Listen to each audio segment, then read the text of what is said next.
Oh, so you're a fan, are you? How far are you willing to go to prove it?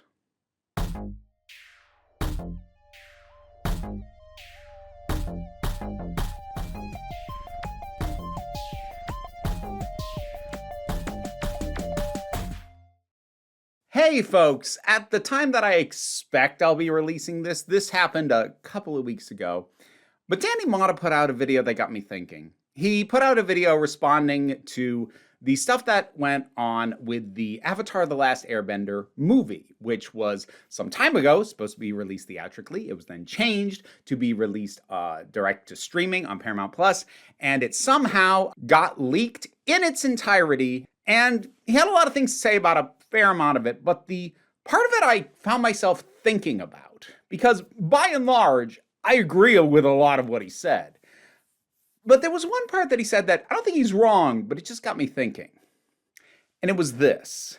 If you were going to watch the movie when it released, but now you're using this as an opportunity to see it for free and not have to pay the Paramount Plus subscription, you're actively damaging the property. With every failure or leak or hit this IP takes, I see its health bar lowering, and I don't want it to die, which is why I wanted to make this video to urge you, if you have the money, if you care about Avatar, support the movie when it releases on streaming.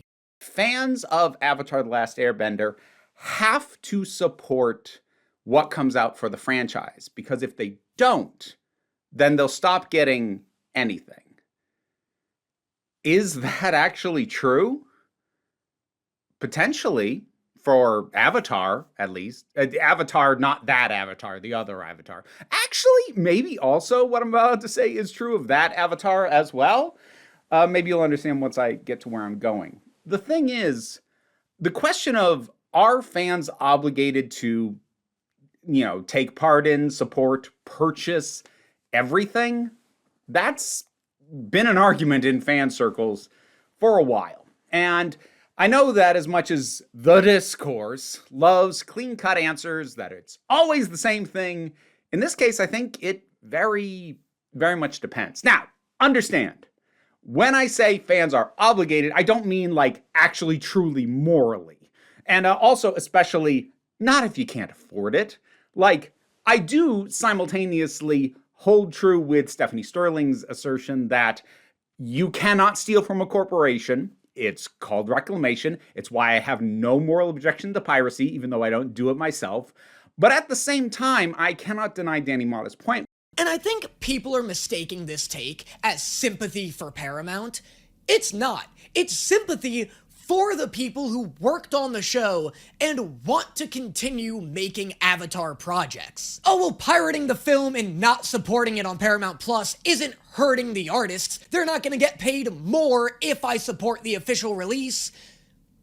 Yes, they will. They'll get paid in getting to make more Avatar films. If this doesn't do well, you think Paramount's gonna learn any lesson other than, oh, people don't want more Avatar? Now, Danny's argument was that if you pirated the thing, you owe it to then go on Paramount Plus and watch it on streaming so that it does not actually steal a view from it. And while I can understand what he's saying there, again, logistics, paying for it if you can't afford it, whatnot. Although, here's what I have to be honest. While I don't morally judge piracy as a practice, I will say that a lot of the people who I've seen advocate for piracy as a broad thing, as opposed to in specific instances that are situational, but like just say it's always okay. A lot of those people, you let them talk long enough and they will reveal a very anti-artist mentality where they think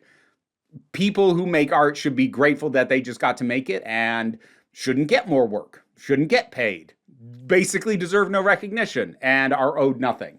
Which, as an artist, not a position I'm super comfortable with. That's not to say everyone who pirates has that position, but like I've heard that eventually be what was said if you let piracy advocates talk long enough. So the whole thing's already a little bit complicated, but let's bring it down to fandoms and how much, if at all, are fans obligated to support a thing? Again, obligated kind of in quotes, you're not actually required. But if you want there to continue to be more of it, maybe there is a certain amount of obligation.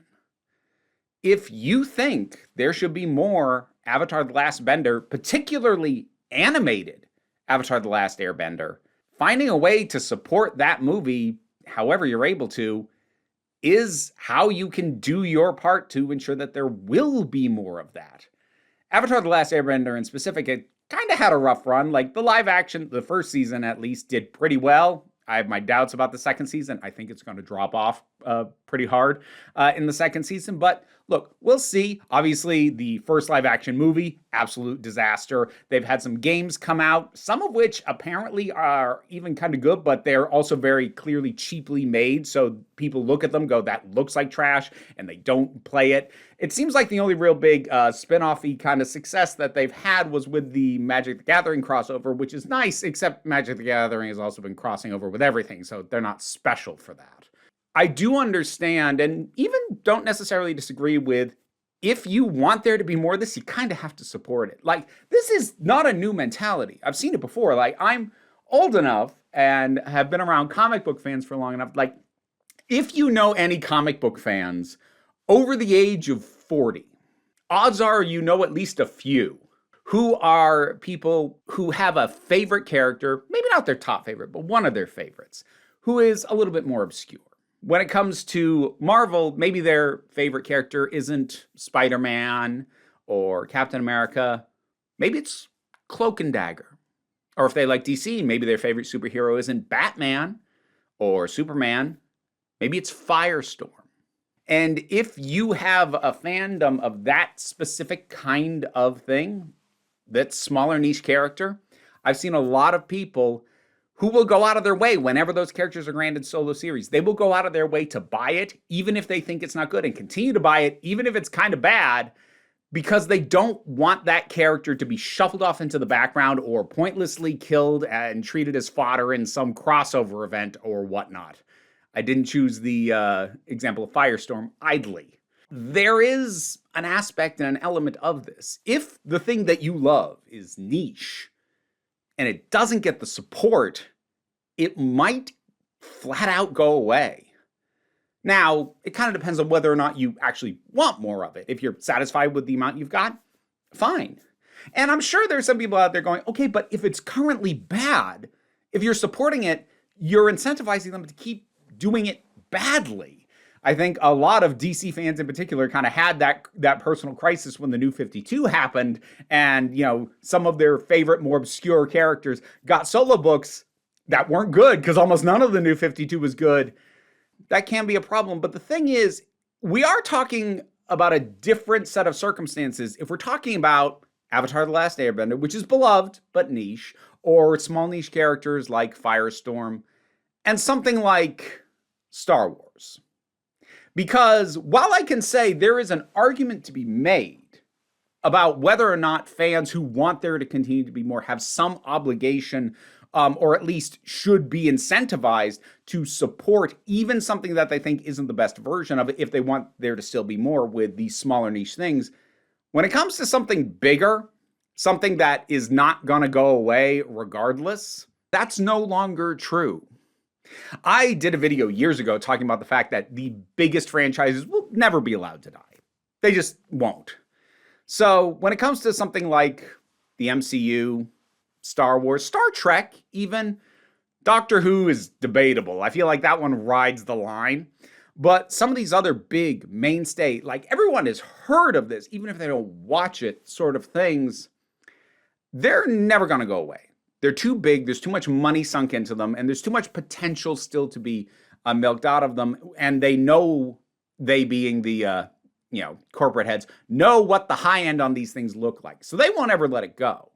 Which is why, despite things like certain Marvel series not performing well, certain Marvel movies not performing well, it's never been discussed that the MCU would just end. Of course not. It's still lucrative enough, and when it was at its peak, it made so much money, they would rather try and drag that back up than just let it go dormant.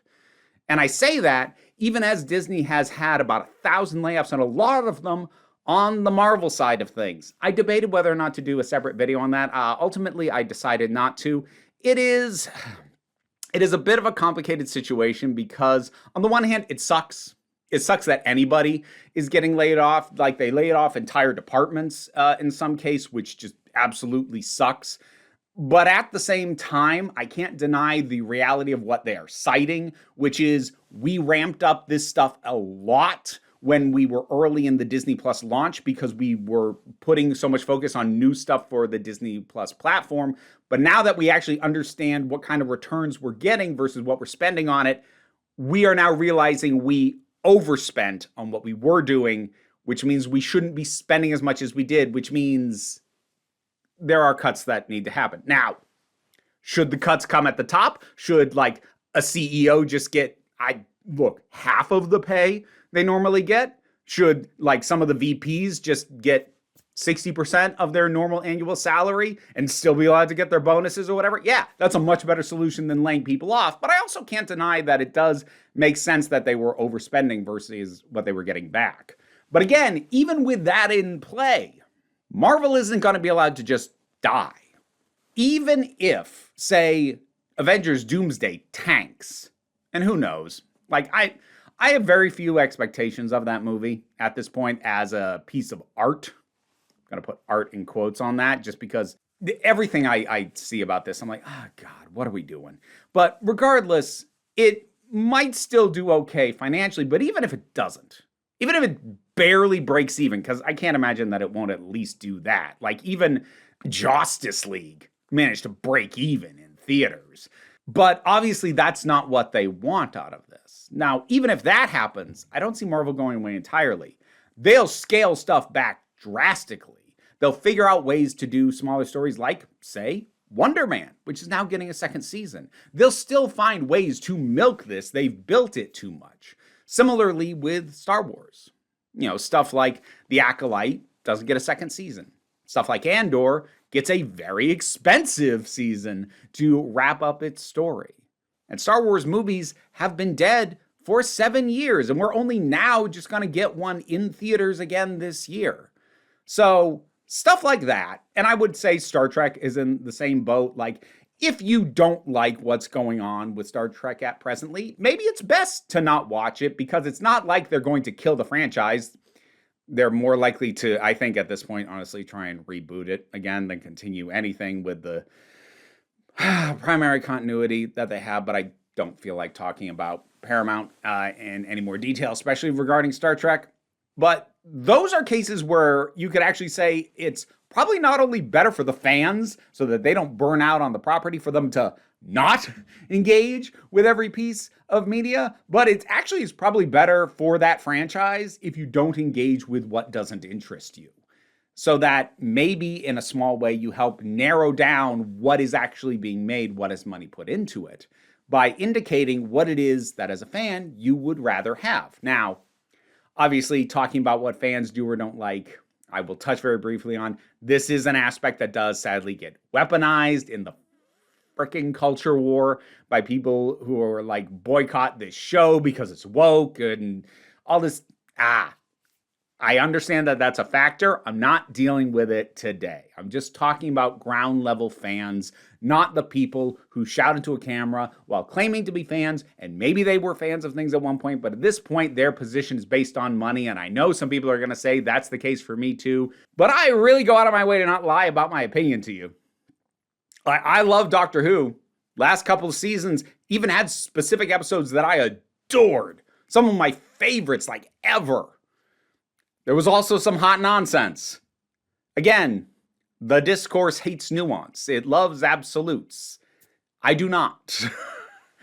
I don't like things that's like, well, it's always this. And I'm not going to say there's nothing that's like that. But most of the stuff that is treated like that, no, nuance is a thing. Nothing is ever always. Calm yourself down. So when it comes to fans and what fans do or don't engage with, whether or not there should be any sense of you kind of need to at least support it a little, even if you have pirated it or, think that maybe this isn't the best, if you want there to be more of anything, because otherwise it goes away altogether. Yeah, that honestly is an argument that can be made. about smaller, more niche properties. Of course, in the bigger picture, it is sort of leaning into the notion that we can't have anything new because we're too busy propping up everything that we already had that we liked before. That's a little bit of another conversation, if I'm being honest, but I'm not going to pretend that it's not somewhere in the mix that, maybe more franchises should just be allowed to die. Maybe we should be having more new stuff. And while I've said, and I stand by the fact that the really big mega franchises will never be allowed to die, depressingly, that is not the case for smaller stuff. And I look at something like Doctor Who, which is a show I care about hugely, and do I think it would ever go away fully? No. I think it is too expansive, and when it does well, is too big to ignore for it to ever go completely dormant. Is there a decent chance it might go on hiatus again in the near future, like it did in 1989? Yeah. But it also didn't fully go away then. There were novels. There were still conventions. Gallifrey 1, a convention that I absolutely adore, started during the wilderness years when there were not new episodes of the show being aired.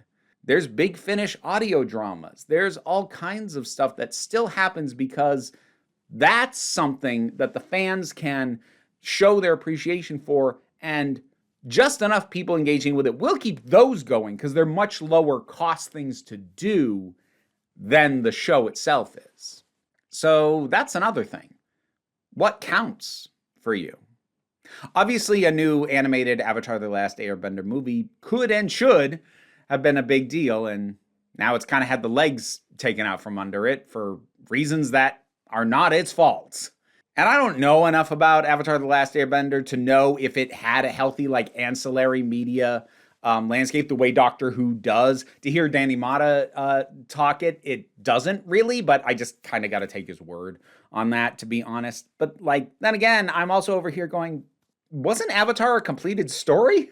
What wasn't that a thing that kind of finished? I know we had a sequel series with Korra, but do we need more? And I'm not asking that as a leading question. I don't know. I'm not in that fandom.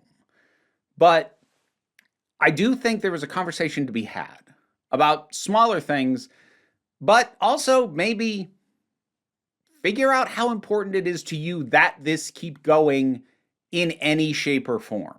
Because if it is important to you, and you don't want this thing to stop making new entries, especially in the format that you like, because as I said, I could see Doctor Who going away again, and it'll still exist in different formats, but if you prefer the TV show, then it's kind of gone for you.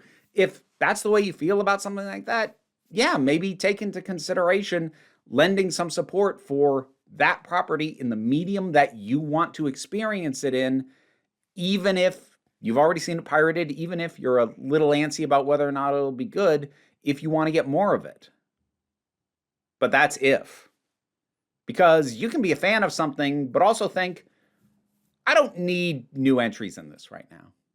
Or to think maybe it would be healthy for something to take a breather. Although, just keep in mind, if it's small and it's niche, a breather might be forever. I know it's easy to talk about franchises that never die with Star Wars, with Star Trek, with the MCU, with DC superheroes, etc. But there's plenty of other stuff out there that does die. It is allowed to end, and you need to decide if you're okay with that. And if you are, honestly, maybe that's healthy. But if you're not, yeah, supporting it, regardless of some of the circumstances, might be something that you should consider if that's the end goal that you want. If it's that important for you that the thing continue to exist, yeah, maybe consider it.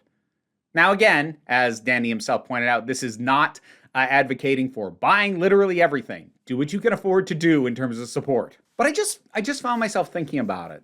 And I kind of wanted to talk through my thoughts because there are some circumstances in which he's kind of right, depending on the size of the property and what your relationship is and what you want out of it. But then there's other stuff that, that'll keep going whether I take in this particular spin-off show or not. And you need to assess on a case-by-case basis on that. So as to whether or not a property might go away completely if not supported, I'd say it's probably true of Avatar: The Last Airbender. It's probably true of James Cameron's Avatar as well, because the instant one of those movies doesn't return a proper amount of profit back, and like they've been making a little bit less every time, like that's not something that's gonna be milked for a ton of expensive spin-off material the way the MCU was. It's just not. It's kind of the movies and that's it. I know that's not technically it. They have a theme park thing and whatnot, although Disney also cut a bunch of jobs in their experiences department, so who knows what's being impacted by that. Just give the people in charge a pay cut. Like diversions, but honestly, sincerely, Disney, the people who you are laying off, it is not their fault that you hired them and now can't afford to keep them on. That is the fault of people at the top who are likely still there, most of them.